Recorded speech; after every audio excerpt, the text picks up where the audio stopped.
Hurmatli X360 ishlataman degan mijozlar, Lenovo'dan Yoga 7 degan modelimiz keldi. Ikkitasi birda. Bu degani shunday aylantiramiz.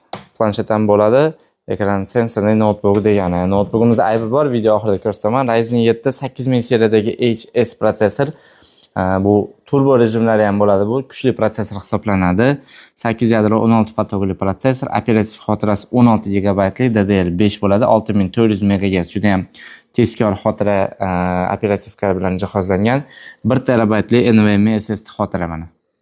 Xo'p, buni искусственный intellekt, ya'ni sun'iy intellektga alohida bitta protsessori bor. Bu yerda video protsessor hisoblanadi. 2 GB li AMD Radeon 780M degan protsessor bilan jihozlangan.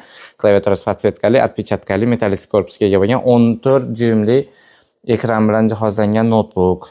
Ekrani 2K mi, 1K mi, Full HD mi nimaligini tekshirish uchun mana shunday qilsanglar 1920 1200 bu degani Vox K degani. Bu 18% kattaroq Full HD ekrandan ko'ra. Mana aybi.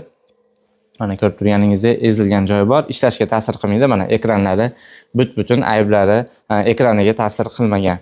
Notebookimiz juda ham yengil, qulay ishlatgani, kuchli protsessorli notebook, HDMI portlari, Type-C Thunderbolt va naushnik uchun portlari bor ekan. Lenovo'dan Yoga degan model. Notebookimiz 3 oy garantiyalari bor. O'zbekiston bo'ylab bepul dostavkasi ham bor. Narxini $509 qilib beramiz. Kelib olib ketsanglar ham bo'ladi. Xohlasangiz O'zbekiston bo'ylab bepul dostavkamiz ham bor.